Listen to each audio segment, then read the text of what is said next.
What's up, everybody? It's Anthony Cosenza with the Orange and Black Insider Bengals podcast and CincyJungle.com coming at you with yet another great episode with yet another special guest. We've had a week chock full of special guests, and we have another one here, the Orange Arrow, bringing us some sage fantasy football advice, survival football advice, all the good stuff to get you set for week 5 as it kicks off later here, just a few hours as we record live here on Thursday afternoon, evening.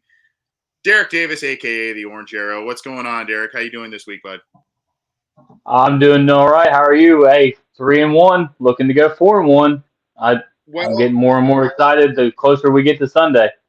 Yeah, I mean, I'm doing well from a Bengals perspective, and I feel like this is kind of, unfortunately, the chorus line that I repeat week in, week out about my fantasy team. I am still alive in my survival pool. I did take the Bengals last week. I was about ready to double hate everything in life between losing survival and the Bengals potentially losing that game. But they came through, and in very exciting fashion, an important night in Bengals history and everything. Before we get to all kinds of different stuff in terms of, guys we should play, some guys we should think about, there's a lot of different injury situations coming about. And also next week's going to be interesting because I believe that's when teams start to have their bye weeks, right, in week 6. So there's a lot to navigate there. Before we do any of that, Derek, you were on hand at the Thursday night game with a bunch of Bengals brethren there. Tell us, give us a couple minutes about your experience there, who you saw, and the Ring of Honor ceremony that was at halftime. I've kind of been joking that it must have been the first time ever at Paul Brown Stadiums that the bathrooms were empty at halftime with the Ring of Honor ceremony going on. So a little bit about your experience, my man. Yeah, so this was actually my first primetime game that I got to go to. So it was totally electric from start to finish. And unfortunately, my wife had to work, so I wasn't able to tailgate. I wasn't able to meet everybody that I wanted to go. I wanted to see Zim Hude, which I bumped into as we were walking around and stuff, and he was just wild and going crazy as he normally does. And it was a lot of fun getting to see all the guys, and we got to do one big, I guess you could say, super fan photo. We didn't get to get everybody in there, but it was a lot of fun from, like I said, from start to finish. It was just from the lights to everything. Being my first primetime game, I had the couple behind me said that they've never seen it be that electric before, and they've been going for years. So it was completely awesome. Well, that's awesome. The more and more I hear about it, the more and more I get jealous, but that's okay. I had fun. My fun week 1. I wanted to get back out there week 4, couldn't do it, but it sounds like it was an amazing time. I was joking last night on the show with John that I was like, oh man, all these people coming from out of town and all these people making sure they come to this game, and all of a sudden it was 14-0, and I'm going, oh, not only like bummer as a Bengals fan, but I'm like, oh my gosh, bummer for everybody there. And the Ring of Honor folks and everything. I'm like, oh no. But they came back and won in dramatic fashion. I'm sure the stadium was rocking when they came back and won. Oh, absolutely. And let me just tell you, as a guy in his 30s, it was definitely tough on the old blood pressure, that's for sure. Tough on the next day? No, just watching it from start to finish, just the heart and everything. It was rough. It was rough. Well, I'm glad you had a good time. You're rocking the cool beanie. I am jealous of that one. Season ticket holders getting that bad boy there with the orange and black and the tiger head. The tiger head's always my favorite logo, man. That's the one I. Oh, absolutely, I love it. A little bit more. I wish they would use it a little bit more. But that's okay. Well, I'm glad you had a great time, my friend. And we had I guess we had an imperfect kind of slate of things last week, but I think there were some good hits that you had mentioned and we had touched on last week's fantasy show. Yeah, we actually we had spoken on a couple starts and sits. One of my starts of the week was Derek Carr, which didn't do so hot, but we rounded it out with Dawson Knox being our tight end star of the week, and I think he finished as like the tight end 2, tight end 3 of the week, somewhere around there. Couldn't best our guy CJ Uzama, but hey, he had a pretty good week as well though. And Yeah, then for our assist of the week, we had mentioned I think we had mentioned A Rob, which Allen Robinson.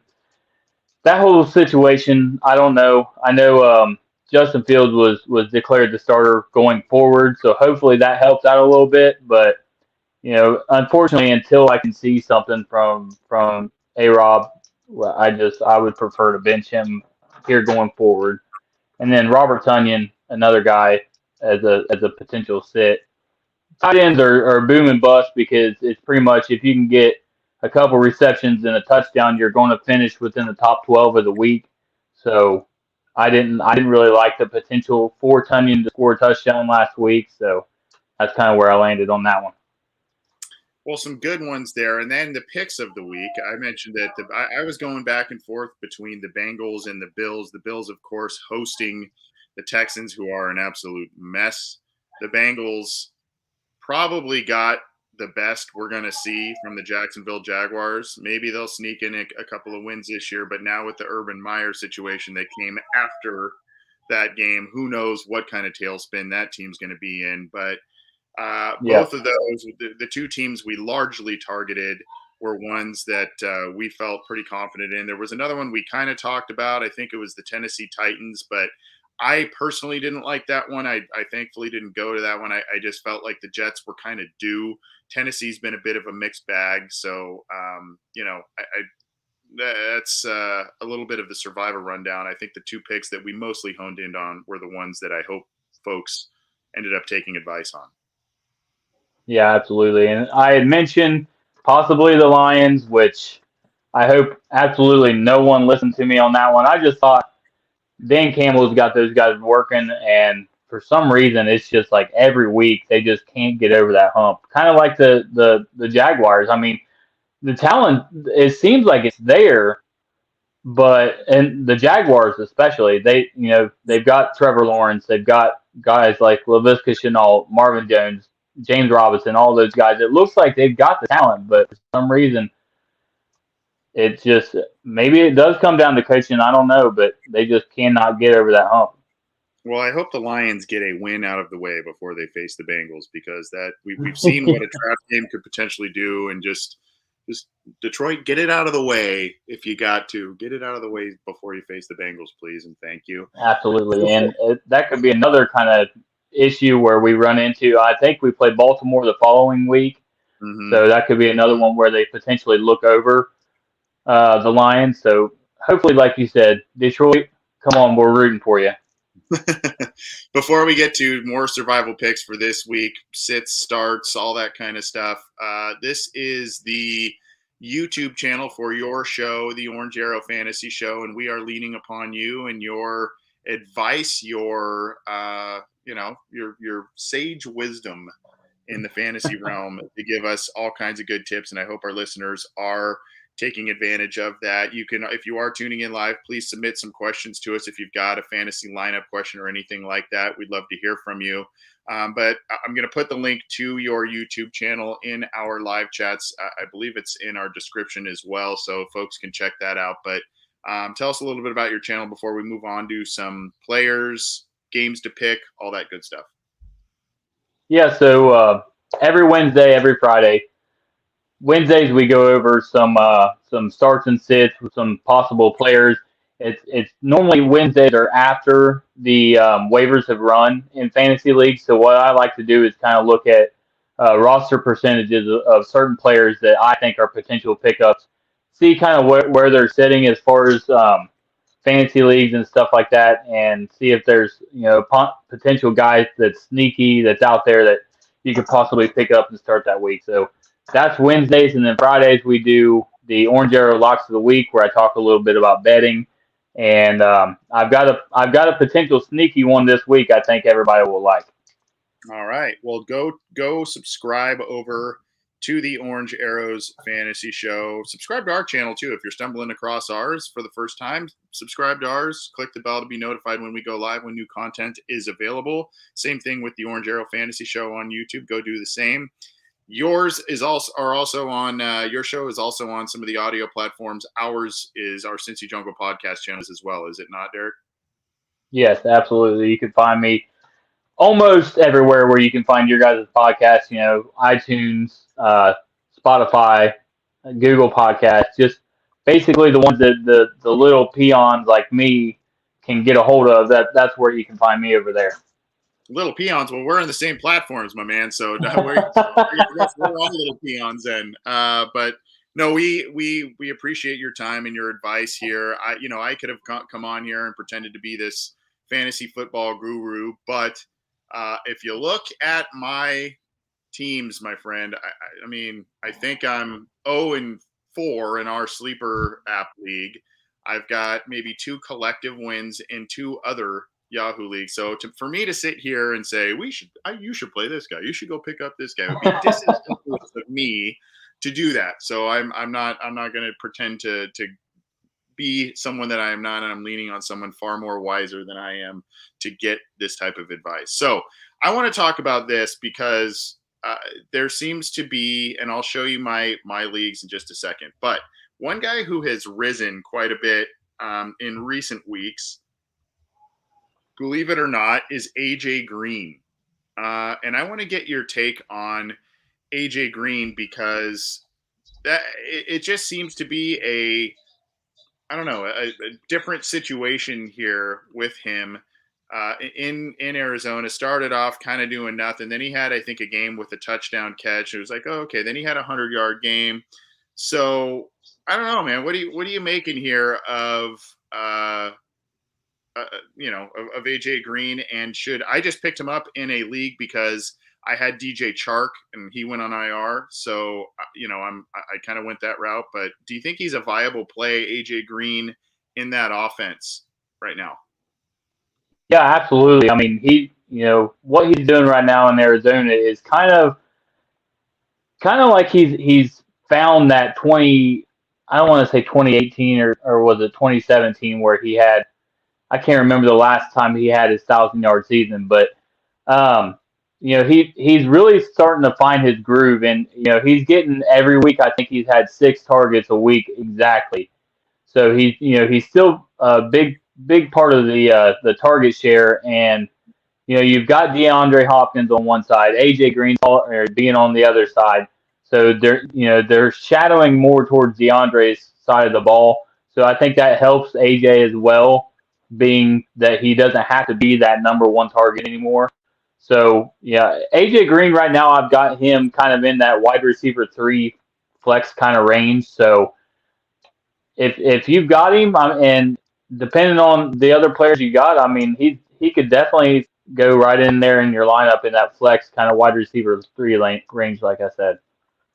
Yeah, I mean, maybe not a every week starter, it would seem, maybe a spot guy here and there, but a guy that, I think he's starting to grow into that system. Yeah, there's a lot of, it's kind of a double-edged sword. There are a lot of weapons. He's not the number one guy there, but he's in an offense where he's getting looks. He's in an offense where he is getting targets, like you mentioned, and some of which are on deep plays. So I think you're starting to see as the year wears on that he's still got something left in the tank, and he is producing in that offense and that team that's the only undefeated team right now in the NFL. The Cardinals look pretty dang good, beating up on the Rams. I think it was this last week. So yeah, here I'm going to show you a couple of again just a couple of horror stories of my leagues here. So I'm having an issue, and I think a lot of people are, between injuries and questionable statuses and all that kind of stuff. Here is one league where I've got CeeDee Lamb, who's been kind of hot and cold, right? I had to play Devontae Parker, who ended up having a pretty good week last week. He has the questionable status. You've got Marvin Jones, who now probably is the number one guy in that offense with DJ Chark there. You've got Chase Claypool, who can put up numbers. He's got the questionable status. Hanging on to Jerry Jeudy. And then real quick, in another league there are some other guys that are questionable, and are they going to play? Aren't they going to play? here we go. There's Odell, who's been up and down. Jacoby Myers, who's in an offense that isn't overly explosive. McCaffrey, who's a running back, of course, but has the questionable status. You've got Mixon. You've got, I mentioned Claypool, A.J. Brown. T. Higgins is another guy questionable. I mean, how do you sort through? I mean, I threw a ton of names at you, but how do you kind of sort through some of these guys coming up in week 5? Yeah, so I'll start things off right off the bat with McCaffrey. If he's starting, he's in your lineup regardless. I mean, I think he said today they asked him if he has a chance to start. He said definitely. You know, he said he's starting to feel a whole lot better about the potential to start this week. So if he's out there, he's definitely going to be. Now, will they kind of pull back the reins and not give him 100% of the snap like normal? I don't remember exactly his percentage of snaps the first few weeks he was out there, but it seems like he's almost out there every single down. So maybe they pull that back. He'll go kind of a 60-40 split with Hubbard, or is it Hubbard? I think his last name Chuba Hubbard. Yeah, I think it's Um, true. maybe they'll go 60-40, maybe they'll go 70-30, but when he's out there, it's almost a guarantee that the ball's kind of funneling right now between him and DJ Moore and really no one else. So if he's out there, you definitely start him. Mixon, and I'm sure a lot of Cincinnati fans are kind of holding on to their coattails, reading every word that Ben Baby and all those guys are putting out as far as the injury report goes. But if he starts, that one kind of worries me a little bit just because of the Christian McCaffrey doesn't have a guy like Chris Evans behind him and a guy like Samaje Perine that are good 1-2 backs. So if Mixon is out there, I could potentially see it being and like they said, if Mixon's out, it's going to be a committee approach between Samaje and Chris Evans. So if it's all three of them, I could see them doing maybe Mixon gets 50% of the snaps, and then what if he can get you a touchdown, he'll be all right, which I think that he can, but they might just give him a little rust on this one, especially with us being 3-1. So that's my thoughts on him. And then the rest of the guys, it's kind of hit or miss. I know. I think Claypool. I can't remember what the injury report said this week on him. And I can look that up really quick for you and see what Yeah, they're he's saying about Claypool. currently listed as questionable, and let's see here. Trying to. Says he was limited at practice on Thursday. So, Yeah. yeah, if he's out there, week 3 against us, he had 15 targets. Week 2 against Las Vegas, he had 9 targets. So, if he's out there, I would say he would be a pretty easy start against Denver. But then again, Denver's defense is one of those defenses that you kind of want to shy away from. So, honestly, as far as the Pittsburgh team goes, it's almost like it's Deontay and it's Najee and it's really no one else. Claypool maybe, but in the 15 targets against us, he did have 9 receptions for 96 yards. But I mean, I just it's really hard to trust Ben Roethlisberger's arm too. So Yeah. that's kind of my thoughts on that. Claypool had a lot of touchdowns last year, but none so far this year. That offense just is not putting up the same kind of points and production that they are used to. I mentioned his name a little bit, and this is both from a Bengals centric perspective, but also just kind of what do you do in fantasy football, because these guys are owned across the league, and you've got potentially T. Higgins coming back. So how do you balance the T. Higgins, Jamar? Because look, in Chicago, the last game Higgins played, he had a decent game. Chase had the big touchdown catch, 2 touchdown catches in that one. And then, you had Chase getting a big play the following week. You've had Tyler Boyd emerge. He had a 100-yard game against the Jaguars this last week. So what should be the plan of attack here if you're a fantasy owner and own one of these 3 guys, whether it's Higgins and being cautious with him coming back from injury. It looks like he's going to play. Sounds like he's going to play. But Yeah. between those three, how do you balance all of that, and what should the expectations be? Yeah, so right now in my rankings, I have in PPR, I have Chase at wide receiver 17, Tyler Boyd at wide receiver 22, and T. Higgins at wide receiver 35. So they're all potential starters. And the reason why I have Higgins so low really is because of the fact that we don't, he was still limited on Thursday. So if he's able to get into full practice on Friday, and then they say that he's a full go come Sunday, then I would probably look to swap him and Boyd, and you can see Boyd going back to that 33, 34 range, and then T kind of being in that wide receiver 20 to 22. So that's kind of where I'm standing on those. All three guys are starters this week because Green Bay's, I think they're ranked like 27th against wide receivers this year. So and they've lost Jair Alexander. They've lost, I think Kevin King is out. So which Kevin King, we all know, is normally the guy you want to target. So against a bunch of DBs that nobody really knows, I would say they have the potential for all these guys to eat. So before we get to, let's get to some other players. Maybe I didn't mention. I don't know if any of these are on kind of your you should start him, you shouldn't start him type of thing. Who are a couple of players before we get to survival and some of the bets for the actual games themselves? Who are some of the a couple of other players that you're saying, hey, either owner beware or owner, you may want to step up and play this guy this week? Yeah, so one guy I have this week is wide receiver Corey Davis for the New York Jets. And one thing I did want to mention on him, that is a 9:30 game. So just what I like to do on these London games is just kind of, I'll set my alarm early, which 9:30, hopefully I'll be down at the tailgate by that time. But 9:30 in the morning, which I know for you is probably like 5:30. Yeah.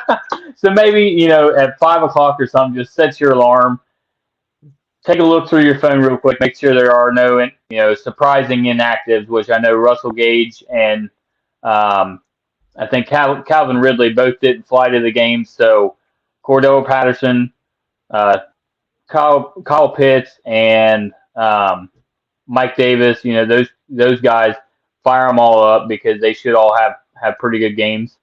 And then, like I said, Corey Davis, I think he could potentially have a big game this week. All right, so looking at the London game for some plays here for this week for fantasy owners from the Orange Arrow. He's Derek Davis, also known as the Orange Arrow, Bengals super fan, but also a valuable person to have on your fantasy football side and get you set for your fantasy football lineups. And Derek, before we get to survival picks and a couple of other things before we bounce on out of here, there is a new promotion for Orange and Black Insider listeners, Cincy Jungle readers. Of course, by using the promo code OBI, you got to be able to use that, short for Orange and Black Insider. But cool thing now, if you deposit $100 and you use the promo code OBI, you have a 90-day risk-free element to your deposit. So if you deposit $100 and you end up losing some money in your investment, you can then recoup your money within 90 days if you don't like where the investments are heading, or if you for some reason don't like the product. By the way, you will, but you can recoup your deposit back in full, your original deposit amount, if you deposit at least $100 and use the promo code OBI. But what is Simbull? Simbull. Simbull is the stock market for sports. You can buy stocks in teams, whether it's the Cincinnati Bengals or a team in many other sports that they offer. And they are adding more and more, by the way. You can buy shares of stock in teams and either hold on to them short term and sell them off if they make a quick buck, or you can hang on to them long term if you see a good outlook for said team and make some money long term. Make money long term with growth. So go to simbull.app/OBI. Use that promo code OBI. So, and if you again deposit at least $100 and you use that promo code, if you have a 90-day risk-free element to your deposit. So take advantage of that. We've been partnering with Simbull for quite a long time now. We just had Simbull CEO Kenneth Giles on our show last night to tell you about this promo and, of course, other things going on with Simbull. And he's a Packers guy, so it made a lot of sense to have him come on and preview that too. So our thanks to Simbull. Go to the website and the live chats there and take advantage of the promo that's going on there. Now, Derek, let's talk a bit about survival football, survival, whatever you want to call it. Here, I'm still alive here, to use a Pearl Jam phrase. I have Baltimore this week is what I picked just actually earlier today. I was kind of having some trouble. I didn't, if you look down the lineups here, I didn't like LA at Seattle. I don't like New York and Atlanta, 2-1-3 teams. I have already taken both Green Bay and Cincinnati, so even if I had someone, a team there that I liked, I can't pick them right now. Detroit and Minnesota was one, especially at Minnesota, I thought about. But again, we're talking about Detroit being due, so I didn't know how I feel about that. Maybe could have picked the Broncos at Pittsburgh, though. I'm still waiting for Pittsburgh to kind of do the Undertaker thing and rise up from the coffin a little bit. Miami at Tampa Bay, that one seemed like something that I may have wanted to look into, but I'm also kind of thinking, do I want to save Tampa Bay for later? I don't know, man. There's just a couple on here where I was like, yeah, but I don't know. Yeah, but I don't know. Dallas, New York at Dallas. I don't know. What's sticking out to you this week in terms of survival picks? Yeah, so I kind of done the same thing you were saying. When you're going through here, you're looking at these. You normally like to target these less teams, like like you said, Lions, or maybe possibly picking Denver against Pittsburgh. But the one that really resonated to me was, like you said, Tampa Bay, Miami. I like that one a lot, but I also kind of wanted to wait on Tampa Bay just for the simple fact, like you said, in case you have another harder week, that you can just say, hey, okay, I'll take Tampa Bay here, and we'll live to breathe another day. So the one that really resonated to me was the New England at Houston game, just because Bill Belichick, he had the loss last week against Tampa Tom and those guys, so I look for him. I don't particularly think Bill will have 2 weeks in a row where he'll, suffer a hard loss, especially against a Houston team that seems to be reeling. So that was the one that I went to, and then like you said, Minnesota against Detroit is another nice one, but Detroit you'd think they have to win a game soon, right? And then the Jaguars game, that could potentially be another one as well, but I don't really know what to do on that. Tennessee's defense scares me. I think they're actually ranked 31st against the pass right now, so that could potentially be another one where you say, hey, should I start Trevor Lawrence in fantasy this week? And I definitely think that is a viable option this week, so I didn't want to pick that one. And then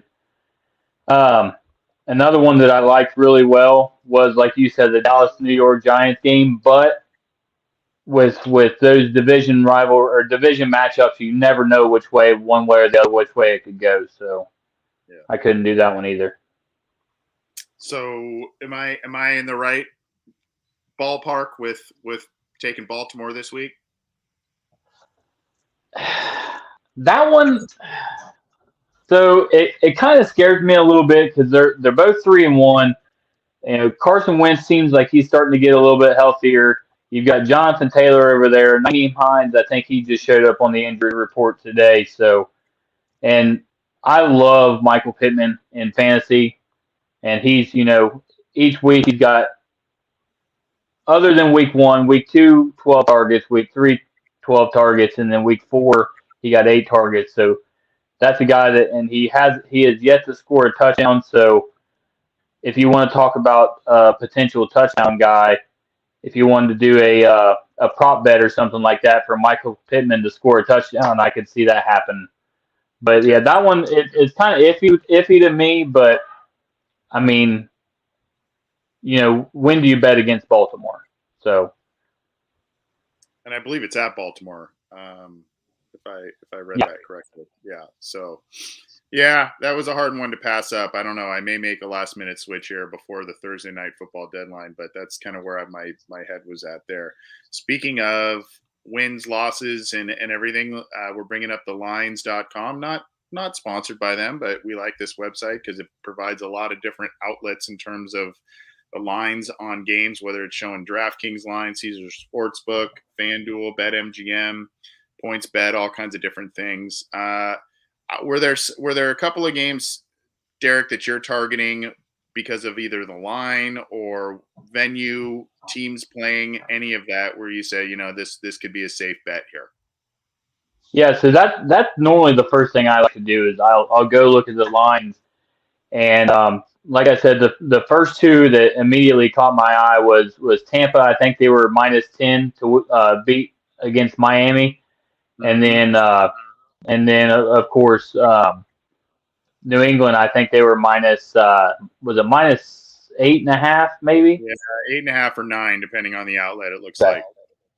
Yeah, so those were the first two that I immediately looked at, and normally what I like to do is I'll look at the lines, and if they are a big line like that, you want to kind of break down why that is, and I really can't see how those teams don't win by more than 10 points. Both teams really. Okay. Always a little daunting when you see those big point spreads in the NFL. It's when you kind of have those college spreads in the NFL there. So, and then just kind of rounding it out, the Giants at the Cowboys. Cowboys a 6.5 point favorite in an old school rivalry game. That's kind of interesting. What's the Niners, over under on that one? the over under. I don't know if I have that in front of me. Looks like 110. 110, 114. Am I reading that right? No, I can look that up real quick if you wanted to keep talking. Yeah, no, that's not the right number. Yeah. Yeah, I don't have that one in front of me. I just have the lines up. But the Niners and Cardinals, 4.5, 4.5 and 5, another divisional game. The Bills and the Chiefs going 3 points or 2.5, depending on the outlet there. And then the Ravens are favored by a touchdown at home against the Colts there. So some really interesting ones here this week. And of course the London game, 3 points, 2.5 points, depending on who you bet with, and then the Packers being 3-point favorites against the Bengals. Basically, if this game was played at Lambeau, this probably would have been about a 6-point spread, with the Packers being the favorites there. So yeah, I like where you're looking at. I think a couple of the teams that you mentioned are just kind of a mess. You see the Vikings are actually 10-point favorites at home as well in another divisional game. It's always weird to see those big spreads in divisional games because those games can go any which direction as we've seen. So interesting lines this week. Absolutely. And the over under for the Giants Cowboy game is 52. So I with it being a potentially high scoring game, I would kind of steer clear of that one because, and you know what, Dallas Cowboys and the Giants defense, both of them are actually pretty decent. So that might be one where you look at the betting side of things and look to hit the under on that one. Over under 52. I know it's hard to do that against the Dallas team, but both of those defenses are playing really well right now. I don't know what the hell I was thinking. I'm going 110, 150. What are these teams scoring 60 points a piece? I don't know what the hell I was thinking there. So yeah, totally brain burp there. But yeah, anyway, good stuff, Derek. I'm going to let you talk about your YouTube channel one more time, and we will get on out of here, sir, unless you've got any final pieces of advice that you think is worth sharing that we did not get to. Yeah, actually, real quick, I just wanted to say Noah had a question: A-Rob, Zach Moss, Damian Williams, or Alex Collins. That one, I would lean towards Damian Williams. I like his matchup this week. Alex Collins, he will be the starting running back, but I I kind of like what they're doing as far as the running game goes in Chicago. Um, And then and there was one other one here that I think we passed on here. Should I start Guerrero Ruiz? Should I start Burrow over Cousins? yeah, and that one is really close to me. I've actually got Burrow and Cousins ranked very similar. Let me just look at my rankings right now.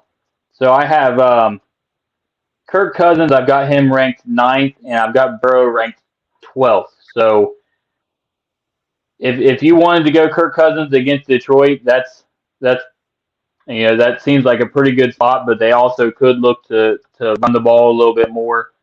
So I would, even though I have Burrow ranked lower, I would probably start Burrow. Okay, good questions there from our live listeners there.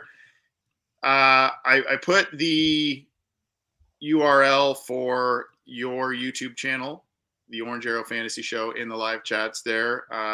Tell us one more time about your show there, Derek. Yeah. So like I said before, you can find me over there, Orange Arrow Fantasy Show.